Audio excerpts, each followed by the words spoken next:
بسم اللہ الرحمن الرحیم۔ شروع اللہ کا نام لے کر جو بڑا مہربان نہایت رحم والا ہے۔ کاف ہا یا عین صاد، یہ تمہارے پروردگار کی مہربانی کا بیان ہے جو اس نے اپنے بندے زکریا پر کی تھی جب انہوں نے اپنے پروردگار کو دبی آواز سے پکارا اور کہا کہ اے میرے پروردگار، میری ہڈیاں بڑھاپے کے سبب کمزور ہو گئی ہیں اور سر سفید بالوں کی وجہ سے چمکنے لگا ہے، اور اے میرے پروردگار، میں تجھ سے مانگ کر کبھی محروم نہیں رہا اور میں اپنے بعد اپنے بھائی بندوں سے ڈرتا ہوں اور میری بیوی بانجھ ہے، پھر بھی مجھے اپنے پاس سے ایک وارث عطا فرما جو میری اور اولاد یعقوب کی میراث کا مالک ہو، اور اے میرے پروردگار اس کو خوش اخلاق بنائیو۔ فرمایا اے زکریا، ہم تم کو ایک لڑکے کی بشارت دیتے ہیں جس کا نام یحییٰ ہوگا، اس سے پہلے ہم نے اس نام کا کوئی شخص پیدا نہیں کیا۔ انہوں نے کہا کہ پروردگار، میرے ہاں کس طرح لڑکا ہوگا جبکہ میری بیوی بانجھ ہے اور میں بڑھاپے کی اس حالت کو پہنچ گیا کہ سوکھ گیا ہوں۔ حکم ہوا کہ اسی طرح ہوگا۔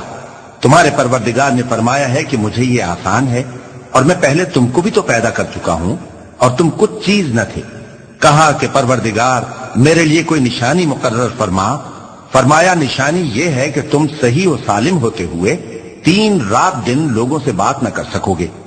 پھر وہ عبادت کے حجرے سے نکل کر اپنی قوم کے پاس آئے تو ان سے اشارے سے کہا کہ صبح و شام تسبیح کرتے رہو۔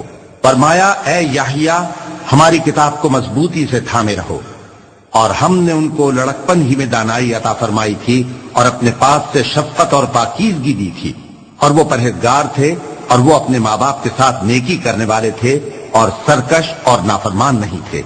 اور جس دن وہ پیدا ہوئے اور جس دن وفات پائیں گے اور جس دن زندہ کر کے اٹھائے جائیں گے ان پر سلام ہے۔ اور کتاب یعنی قرآن میں مریم کا بھی تذکرہ کرو، جب وہ اپنے لوگوں سے الگ ہو کر مکان کے مشرقی حصے میں چلی گئیں، پھر انہوں نے ان کی طرف سے پردہ کر لیا تو ہم نے ان کی طرف اپنا فرشتہ بھیجا، سو وہ ان کے سامنے ایک خوبصورت مرد کی صورت میں آیا۔ مریم بولی کہ اگر تم پرہیزگار ہو تو میں تم سے بچنے کے لیے رحمان کی پناہ لیتی ہوں۔ فرشتے نے کہا کہ میں تو تمہارے پروردگار کا بھیجا ہوا یعنی فرشتہ ہوں اور اس لیے آیا ہوں کہ تمہیں پاکیزہ لڑکا بخشوں۔ مریم نے کہا کہ میرے ہاں لڑکا کیوں کر ہوگا جبکہ مجھے کسی مرد نے بطور شوہر چھوا تک نہیں اور میں بدکار بھی نہیں ہوں۔ فرشتے نے کہا کہ یوں ہی ہوگا۔ تمہارے پروردگار نے فرمایا کہ یہ مجھے آسان ہے اور میں اسے اسی طریق پر پیدا کروں گا تاکہ اس کو ہم لوگوں کے لیے اپنی طرف سے نشانی اور ذریعہ رحمت بنائیں، اور یہ کام مقرر ہو چکا ہے۔ چنانچہ وہ اس بچے کے ساتھ حاملہ ہو گئیں اور اسے لے کر ایک دور جگہ چلی گئیں۔ پھر درد ذہ ان کو کھجور کے تنے کی طرف لے آیا، کہنے لگی کہ کاش میں اس سے پہلے مر چکتی اور بھولی بسری ہو گئی ہوتی۔ تب ان کے ٹیلے کے نیچے کی جانب سے فرشتے نے ان کو آواز دی کہ غمناک نہ ہو، تمہارے پروردگار نے تمہارے نیچے ایک چشمہ پیدا کر دیا ہے، اور کھجور کے تنے کو پکڑ کر اپنی طرف ہلاؤ، وہ تم پر تازہ عمدہ کھجوریں گرائے گا، تو کھاؤ اور پیو اور آنکھیں ٹھنڈی کرو۔ اگر تم کسی آدمی کو دیکھو تو کہنا کہ میں نے اللہ کے لیے روزے کی منت مانی، تو آج میں کسی آدمی سے ہرگز کلام نہیں کروں گی۔ پھر وہ اس بچے کو اٹھا کر اپنی برادری والوں کے پاس لے آئیں۔ وہ کہنے لگے کہ مریم، یہ تو نے برا کام کیا۔ اے ہارون کی بہن، نہ تو تیرا باپ ہی برا آدمی تھا اور نہ تیری ماں ہی بدکار تھی۔ تو مریم نے اس بچے کی طرف اشارہ کیا۔ وہ بولے کہ ہم اس سے کہ گود کا بچہ ہے کیسے بات کریں؟ بچے نے کہا کہ میں اللہ کا بندہ ہوں، اس نے مجھے کتاب دی ہے اور نبی بنایا ہے، اور میں جہاں ہوں اور جس حال میں ہوں اس نے مجھے صاحب برکت بنایا ہے، اور جب تک زندہ ہوں مجھ کو نماز اور زکوٰۃ کا ارشاد فرمایا ہے، اور مجھے اپنی ماں کے ساتھ نیک سلوک کرنے والا بنایا ہے اور سرکش و بدبخت نہیں بنایا، اور جس دن میں پیدا ہوا اور جس دن مروں گا اور جس دن زندہ کر کے اٹھایا جاؤں گا مجھ پر سلام ہے۔ یہ مریم کے بیٹے عیسیٰ ہیں، اور یہ سچی بات ہے جس میں لوگ شک کرتے ہیں۔ اللہ کو شایع نہیں کہ کسی کو بیٹا بنائے، وہ پاک ہے۔ جب کسی چیز کا ارادہ کرتا ہے تو اس کو یہی کہتا ہے کہ ہو جا، تو وہ ہو جاتی ہے۔ اور بے شک اللہ ہی میرا اور تمہارا پروردگار ہے، تو اسی کی عبادت کرو، یہی سیدھا رستہ ہے۔ پھر اہل کتاب کے فرقوں نے باہم اختلاف کیا سو جو لوگ کافر ہوئے ہیں ان کو بڑے دن یعنی قیامت کے روز حاضر ہونے سے خرابی ہے۔ وہ جس دن ہمارے سامنے آئیں گے کیسے سننے والے اور کیسے دیکھنے والے ہوں گے، مگر ظالم آج کھلی گمراہی میں ہیں۔ اور ان کو حسرت و افسوس کے دن سے ڈرا دو جب بات فیصل کر دی جائے گی اور وہ غفلت میں پڑے ہوئے ہیں اور ایمان نہیں لاتے۔ ہم ہی زمین کے اور جو لوگ اس پر بستے ہیں ان کے وارث ہوں گے اور ہماری ہی طرف ان کو لوٹنا ہوگا۔ اور کتاب میں ابراہیم کا ذکر کرو، بے شک وہ نہایت سچے تھے، پیغمبر تھے۔ جب انہوں نے اپنے باپ سے کہا کہ ابا آپ ایسی چیزوں کو کیوں پوچھتے ہیں جو نہ سنیں اور نہ دیکھیں اور نہ آپ کے کچھ کام آ سکیں؟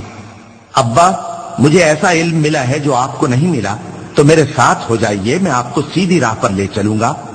ابا شیطان کی پوجا نہ کیجیے، بے شک شیطان اللہ کا نافرمان ہے۔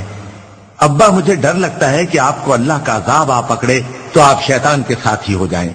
اس نے کہا کہ ابراہیم کیا تو میرے معبودوں کے خلاف ہے؟ اگر تو باز نہ آئے گا تو میں تجھے سنسار کر دوں گا اور تو ہمیشہ کے لیے مجھ سے دور ہو جا۔ ابراہیم نے سلام علیکم کہا اور کہا کہ میں آپ کے لیے اپنے پروردگار سے بخشش مانگوں گا، بے شک وہ مجھ پر نہایت مہربان ہے۔ اور میں آپ لوگوں سے اور جن کو آپ اللہ کے سوا پکارا کرتے ہیں ان سے کنارہ کرتا ہوں اور اپنے پروردگار ہی کو پکاروں گا۔ امید ہے کہ میں اپنے پروردگار کو پکار کر محروم نہیں رہوں گا۔ اور جب ابراہیم ان لوگوں سے اور جن کی وہ اللہ کے سوا پرستش کرتے تھے الگ ہو گئے تو ہم نے ان کو اسحاق اور اسحاق کو یعقوب بخشے اور ہر ایک کو پیغمبر بنایا، اور ہم نے ان کو اپنی رحمت سے بہت سی چیزیں عنایت کی اور ان کا ذکر جمیل بلند کیا۔ اور کتاب میں موسیٰ کا بھی ذکر کرو، بے شک وہ ہمارے برگزیدہ تھے اور رسول تھے، نبی تھے۔ اور ہم نے ان کو طور کی داہنی طرف سے پکارا اور باتیں کرنے کے لیے نزدیک بلایا، اور اپنی مہربانی سے ان کو ان کا بھائی ہارون پیغمبر بنا کر عطا کیا۔ اور کتاب میں اسماعیل کا بھی ذکر کرو، وہ وعدے کے سچے اور رسول تھے، نبی تھے، اور وہ اپنے گھر والوں کو نماز اور زکوٰۃ کا حکم کرتے تھے اور اپنے پروردگار کے ہاں پسندیدہ تھے۔ اور کتاب میں ادریس کا بھی ذکر کرو، وہ بھی نہایت سچے تھے، نبی تھے، اور ہم نے ان کو اونچی جگہ اٹھا لیا تھا۔ یہ وہ لوگ ہیں جن پر اللہ نے اپنے پیغمبروں میں سے فضل کیا، یعنی اولاد آدم میں سے، اور ان لوگوں میں سے جن کو ہم نے نوح کے ساتھ کشتی میں سوار کیا، اور ابراہیم اور یعقوب کی اولاد میں سے، اور ان لوگوں میں سے جن کو ہم نے ہدایت دی اور جنہیں برگزیدہ کیا۔ جب ان کے سامنے ہماری آیتیں پڑھی جاتی تھیں تو سجدے میں گر پڑتے اور روتے رہتے تھے، کیونکہ آیت سجدہ تلاوت کی گئی ہے، لہذا سامعین پر سجدہ واجب ہے۔ پھر ان کے بعد چند ناخلف ان کے جانشین ہوئے جنہوں نے نماز کو ضائع کر دیا اور خواہشات نفسانی کے پیچھے لگ گئے، سو ان قریب ان کو گمراہی کی سزا ملے گی۔ ہاں جس نے توبہ کی اور ایمان لایا اور عمل نیک کیے تو ایسے لوگ بہشت میں داخل ہوں گے اور ان کا ذرا نقصان نہ کیا جائے گا، یعنی ہمیشہ کی بہشتوں میں جس کا اللہ نے اپنے بندوں سے وعدہ کیا ہے کہ جو ان کی آنکھوں سے پوشیدہ ہے۔ بے شک اس کا وعدہ نیکوکاروں کے سامنے آنے والا ہے، وہ اس میں سلام کے سوا کوئی بیہودہ کلام نہ سنیں گے اور ان کو صبح و شام کھانا ملے گا۔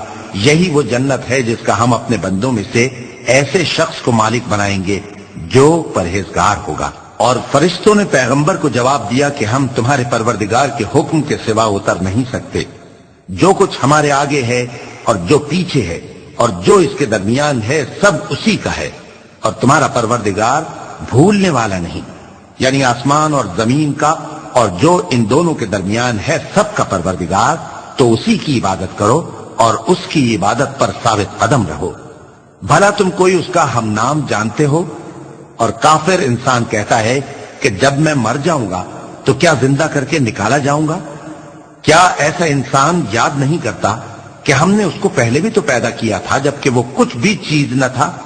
سو تمہارے پروردگار کی قسم ہم ان کو جمع کریں گے اور شیطانوں کو بھی، پھر ان سب کو جہنم کے گرد حاضر کریں گے اور وہ گھٹنوں پر گرے ہوئے ہوں گے۔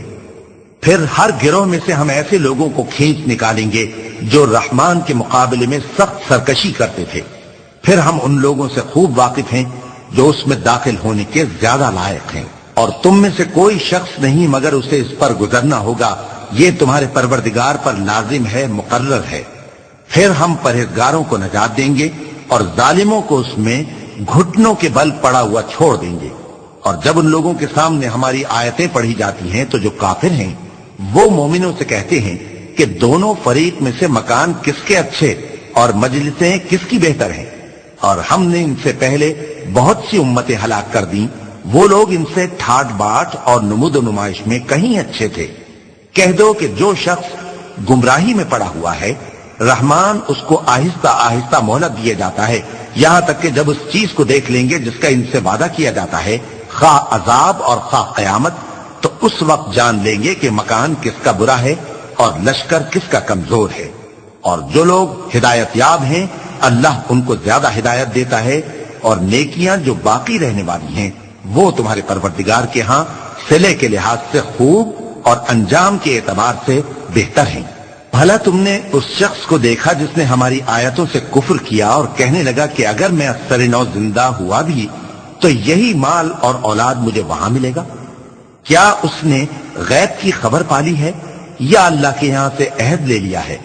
ہرگز نہیں، یہ جو کچھ کہتا ہے ہم اس کو لکھتے جاتے اور اس کے لیے آہستہ آہستہ عذاب بڑھاتے جاتے ہیں، اور جو چیزیں یہ بتاتا ہے ان کے ہم وارث ہوں گے، اور یہ اکیلا ہمارے سامنے آئے گا، اور ان لوگوں نے اللہ کے سوا اور معبود بنا لیے ہیں تاکہ وہ ان کے لیے موجب عزت ہوں۔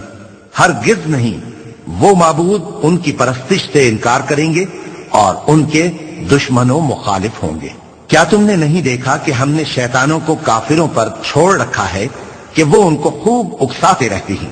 تو تم ان پر عذاب کے لیے جلدی نہ کرو کہ ہم تو ان کے لیے دن شمار کر رہے ہیں، جس روز ہم پرہیزگاروں کو رحمان کے سامنے بطور مہمان جمع کریں گے اور گنہگاروں کو دوزخ کی طرف پیاسے ہانک لے جائیں گے، تو لوگ کسی کی سفارش کا اختیار نہ رکھیں گے مگر جس نے رحمان سے اقرار لے لیا ہو، اور کہتے ہیں کہ رحمان بیٹا رکھتا ہے۔ ایسا کہنے والوں، یہ تو تم بری بات زبان پر لاتے ہو۔ قریب ہے کہ اس جھوٹ سے آسمان پھٹ پڑے اور زمین شق ہو جائے اور پہاڑ پارا پارا ہو کر گر پڑے کہ انہوں نے رحمان کے لیے بیٹا تجویز کیا، اور رحمان کو شایع نہیں کہ کسی کو بیٹا بنائے۔ ہر شخص جو آسمانوں اور زمین میں ہے رحمان کے روبرو بطور بندہ ہی آئے گا۔ اس نے ان سب کو اپنے علم سے گھیر رکھا اور ایک ایک کو شمار کر رکھا ہے، اور یہ سب قیامت کے دن اس کے سامنے اکیلے اکیلے حاضر ہوں گے۔ اور جو لوگ ایمان لائے اور عمل نیک کیے رحمان ان کی محبت مخلوقات کے دل میں پیدا کر دے گا۔ اے پیغمبر صلی اللہ علیہ وآلہ وسلم، ہم نے یہ قرآن تمہاری زبان میں آسان بنا کر نازل کیا ہے تاکہ تم اس سے پرہیزگاروں کو خوشخبری پہنچا دو اور جھگڑالوؤں کو ڈر سنا دو، اور ہم نے ان سے پہلے بہت سے گروہوں کو ہلاک کر دیا ہے۔ بھلا تم ان میں سے کسی کو دیکھتے ہو یا کہیں ان کی بھنک سنتے ہو؟ صدق اللہ